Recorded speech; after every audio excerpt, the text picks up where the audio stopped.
अस्सलाम वालेकुम एवरीवन। जी कैसे हैं आप लोग? आई होप अच्छे होंगे और अल्हम्दुलिल्लाह मैं भी अच्छी हूँ।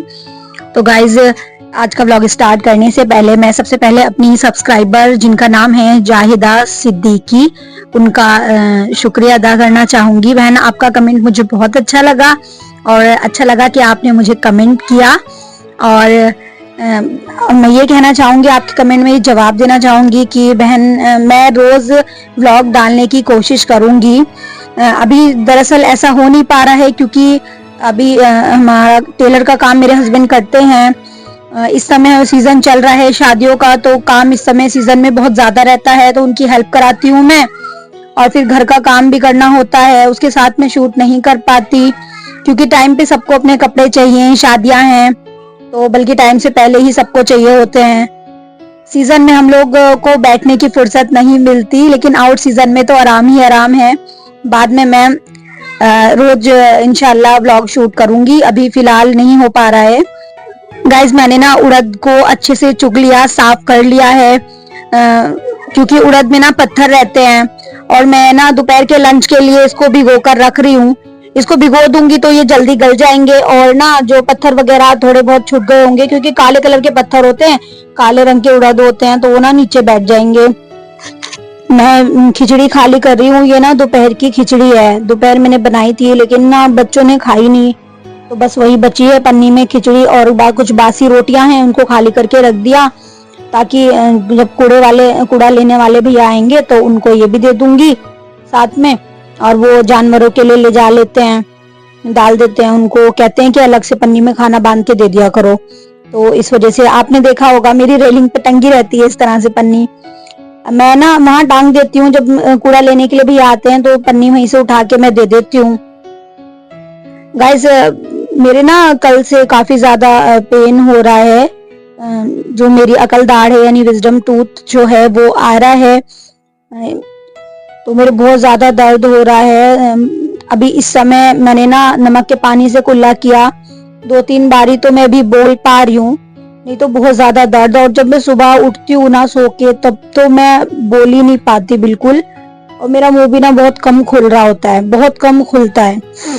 ठीक है, तो बहुत ज्यादा मुझे तकलीफ है अपने ना, मेरे ना स्वेलिंग और यहाँ जैसे टॉन्सिल से नहीं हो जाते, गुठली सी हो जाती है, ये कान के नीचे हो रखा है, तो बहुत ज्यादा मुझे तकलीफ है, बहुत दर्द रहता है 24 घंटे। इस समय थोड़ा दर्द हल्का है तो मैंने वॉइस रिकॉर्डिंग कर ली। गाइज मेरे ना पहले भी पेन हो चुका है, मेरी ना 3 दाढ़ तो निकल गई हैं, अकल दाढ़, और अब ये चौथी वाली मेरी जो लेफ्ट साइड की नीचे वाली है ना, ये बहुत ज्यादा परेशान कर रही है, बहुत ही ज्यादा।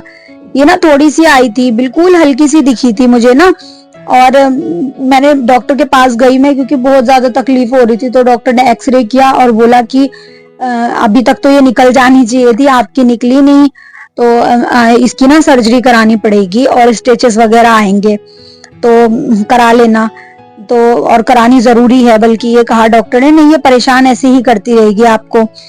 तो उस समय तो डॉक्टर ने दवाई वगैरह दे दी थी क्योंकि सूजन वगैरह थी, थोड़ा सा इन्फेक्शन भी हो गया था, तो उस समय मैंने दवाई वगैरह ली और गागल किए, गुनगुने पानी से सिकाई करी, तो ये है कि ठीक हो गई मैं।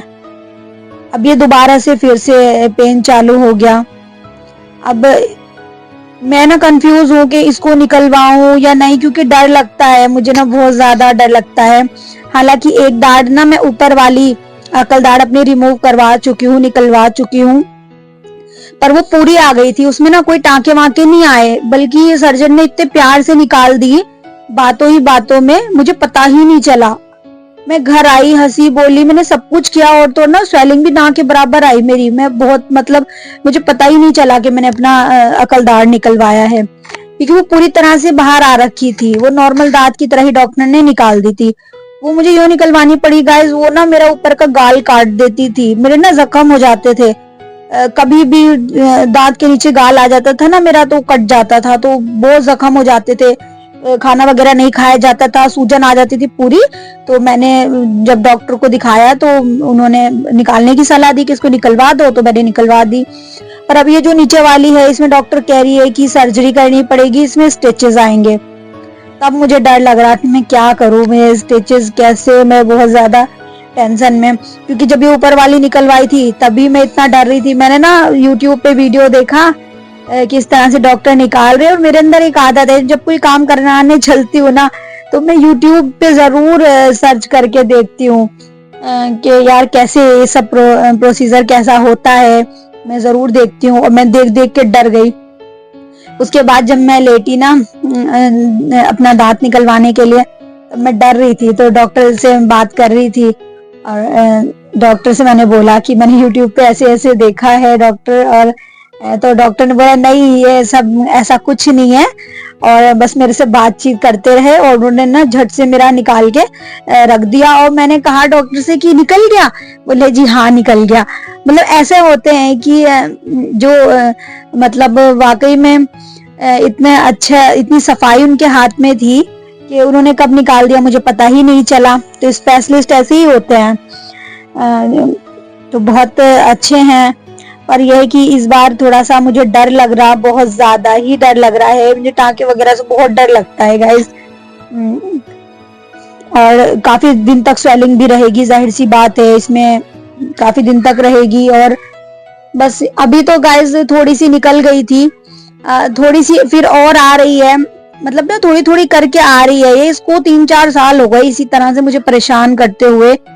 जब भी आने की कोशिश करती है ना, यानी बाहर निकलने की कोशिश करती है, तब ये सूजन आ जाती है और मुंह मेरा खुलना बहुत कम हो जाता है। और 24 घंटे ना एक टीस टीस वाला दर्द रहता है, नहीं टीस मारता है दर्द, उस तरह से रहता है। खैर इस समय तो मैं इतना बोल ली क्योंकि मैंने ना गुनगुने पानी से गरारे किए, यहाँ सिकाई करी, तो मैं ना गुनगुने पानी से सिकाई करी, तब जाके मुझे काफी अच्छा लग रहा। और बस मैंने ना अभी बस मैंने अल्लाह के ऊपर छोड़ दिया, अल्लाह पाक मेरी तीनों निकल गई ना साथ खैरियत से, इसको भी निकाल दे साथ खैरियत से। मैंने बहुत दुआ मांगी, और इंशाअल्लाह अल्लाह पाक मंजिल आसान करेंगे और ये भी निकल जाएगी धीरे धीरे करके, क्योंकि मुझे उम्मीद है। आधी निकली, थोड़ी निकली, अब थोड़ी और दिखने लगी है वो बड़ी, ऐसे करके मुझे ऐसा लग रहा है कि ना धीरे धीरे करके ये पूरी ही निकल जाएगी। पर यह तंग करेगी थोड़ा, और टाइम भी लगेगा भी इसमें, पर कि निकल जाएगी। सर्जरी से इंशाल्लाह बच जाऊंगी मैं। मेरी जो बहन है ना गाइस, जो मेरी छोटी वाली बहन है, उसका नाम बुशरा है, तीसरी नंबर की मेरी बहन है वो, तो उसको भी उसकी एज 19 इयर्स है।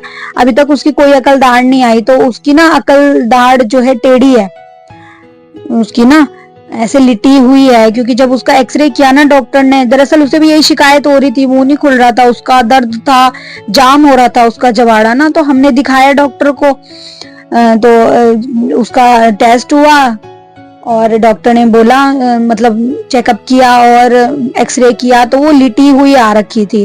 तो डॉक्टर ने बोला ये दाढ़ ना खड़ी नहीं है, मतलब सीधी नहीं है, दांत लिटा हुआ है, और ये ना धक्का मार रहा है आगे वाले दांत को, इस वजह से पेन हो रहा है, इसको निकालना पड़ेगा, क्योंकि इसके चांसेस बिल्कुल भी नहीं है कि वो खुद निकल जाए।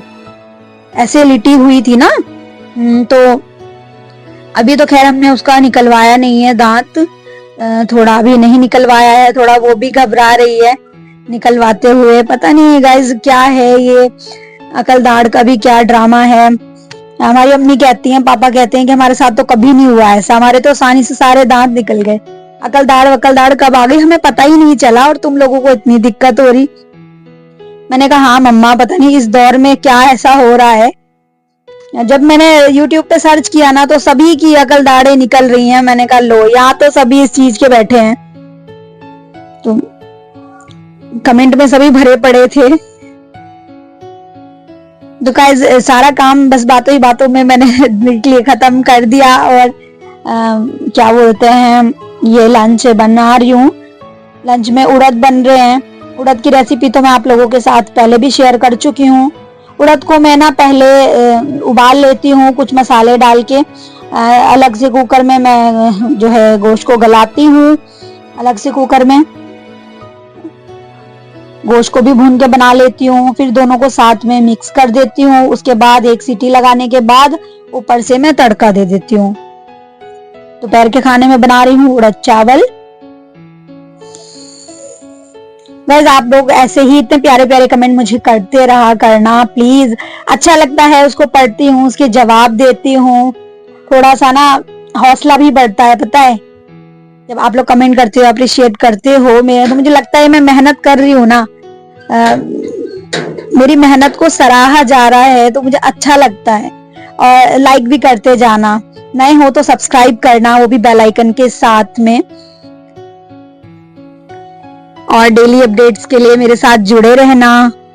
गाइस पिछले वीडियो में मैंने आपको बताया था कि मैं आपके साथ एक स्टोरी शेयर करूंगी कि मतलब मैं ना खाना बनाते हुए कई बार ना कुछ चीजें डालना भूल जाती हूँ, तो मेरे ना जब शादी के बाद मेरे साथ क्या हुआ मैं वो शेयर करूंगी। आधी अधूरी बात रह गई थी, व्लॉग्स काफी लंबा हो गया था, तो मैंने सोचा आज शेयर कर देती हूँ। तो गाइस शादी से पहले ना मम्मी मेरे से ज्यादा काम नहीं करवाती थी, खाना वगैरह मुझसे ना ज्यादा नहीं पकवाती थी, तो मुझे इतनी ज्यादा आदत नहीं थी। लेकिन शादी के बाद जिम्मेदारी एकदम से आ गई मेरे ऊपर, और जो मेरा पहली बार हाथ लगवाया गया खाने में, तो बिरयानी और जर्दा कोरमा सब चीजें मुझसे बनवाई गई। सब चीजें माशाल्लाह बखूबी मैंने बहुत अच्छे से बनाई, जिस तरह से बहुत अच्छे से बनाई, जिस हिसाब से मैं कुकिंग वगैरह ज्यादा नहीं करती थी, तो मैंने बनाई। ठीक है, सबने खा पी ली। उसके बाद में जब मैं किचन में गई, मैंने देखा इतने बड़े प्याले में अदरक लहसुन का जो पेस्ट है वो बचा पड़ा हुआ, और कैसे बचा है अब मैं डालना भूल गई। और मैंने ना जब बताया घर में, मैंने कहा आप लोगों ने बिरयानी की इतनी तारीफ कर दी और मैंने मेन चीज तो डालना भूल गई बिरयानी में, अदरक लहसुन का पेस्ट। इतना सारा मैंने पीस के रखा था, तो यार इतना हंसे सब लोग, बहुत हंसे। मैंने कहा देखो बताओ क्या हुआ मेरे साथ। एक्चुअली मेरी जो शादी हुई है ना वो मेरी खाला के लड़के से हुई है, मतलब हमारी ना रिश्तेदारी में ही हुई है। तो आप जानते हो कि रिश्तेदारी में एक दूसरे को सब जानते हैं और हंसी मजाक ऐसे ही चलता रहता है। हाँ, जो मेरे हस्बैंड है मेरी खाला के लड़के हैं, उनसे मेरी शादी हुई, तो बस सबने बहुत ज्यादा मजाक उड़ाया मेरा और बहुत ज्यादा हंसी तफरी हुई। और बस मैं ऐसे ही होता है, कई बार ना भूल जाती हूँ, बाद में मुझे याद आता है कि यार ये चीज मैं डालना भूल गई। चावल बन गए, उड़द मैंने मिक्स करके चढ़ा दिया, बस तड़के की तैयारी हो रही है। तड़के में काट रही हूँ प्याज एंड अदरक और हरी मिर्ची, इसे तड़का लगाऊंगी और धनिया बारीक बारीक काट के मैं ऊपर से डाल दूंगी। तो गाइस कमेंट में मुझे बता देना फटाफट से कि उड़द चावल किस किस को पसंद है। बिजनौर में तो ये बहुत ज्यादा फेमस है और बहुत खाए जाते हैं। एक्चुअल में हमारे पड़ोस में भी एक बिजनौरी फैमिली रहती है, वो भी जब उनके यहाँ कोई फंक्शन होता है या गेट टुगेदर होता है तो ज्यादातर ना उड़द चावल ही बनाते हैं, और अच्छे बनाते हैं माशाल्लाह। तो खुशबू बहुत मस्त आती है उनके घर से, मैं समझ जाती हूँ इनके घर जरूर उड़द चावल पक रहे हैं। मैं भी ठीक ठाक बना लेती हूँ, उतने बेहतर तो नहीं, क्योंकि मैं अपने मुंह से अपनी तारीफ तो करूंगी नहीं, पर हाँ ये है कि ठीक ठाक बना लेती हूँ। अब डाला मैंने गरम मसाला पिसा हुआ और हरा धनिया। हमारे घर में ना गाइस 1 बजे तक मुझे फटाफट से खाना तैयार करना होता है। अगर 1:30 बज गया ना, उसके बाद तो मुझे बातें ही सुनने को मिलती हैं कि तूने इतने लेट कर दिया खाना बनाने में, हम कब खाएंगे। क्योंकि 1 बजे खाना बनाती हूँ और जब तक वो ठंडा होता है तो 1:30 बज जाते हैं, और सबको ना गर्म खाना नहीं अच्छा लगता। बच्चे भी ना कहते हैं मम्मा ठंडा करके दो, और मेरे हस्बैंड भी एकदम गरम गरम खाना नहीं खाते, ठंडा करके खाते हैं। तो ये 1:30 बजे तक आराम से ठंडा हो जाएगा। और गाइस रात का खाना भी हम लोग जल्दी खा लेते हैं। मैं ना मगरिब के बाद खाना खिला देती हूँ अपने बच्चों को, क्योंकि खाना अच्छे से हजम हो जाता है। हमें मगरिब के बाद ही खाना खाना चाहिए, मगरिब के बाद खा लो, उसके बाद टहल लो तो सही रहता है, अच्छे से हजम हो जाता है। मैं तो ईशा की नमाज से पहले खाना खाती हूँ, उसके बाद में नमाज पढ़ती हूँ आराम से, फिर सही रहता है। नहीं भूख लगती है फिर दिमाग ना मेरा खाने की तरफ जाता है, मैं इसलिए खा पी लेती हूँ। जोहर में भी अगर मुझे भूख लगी है तो मैं पहले खाना खाऊंगी थोड़ा, उसके बाद नमाज पढ़ूंगी। मतलब बिल्कुल पेट भर के फुल नहीं, फिर दिक्कत होती है नमाज पढ़ने में। पर हाँ ये इतना खा लेती हूँ कि तसल्ली हो जाती है, हाँ थोड़ा है पेट में कुछ। तो गाइस बस यही था आज का व्लॉग, और वीडियो को लाइक करना मत भूलिएगा, मैं बार बार कह रही हूँ, और कमेंट जरूर करा करें, और चैनल को सब्सक्राइब कीजिए भी बेल आइकन के साथ। अस्सलाम वालेकुम, हमेशा हंसते मुस्कुराते रहें।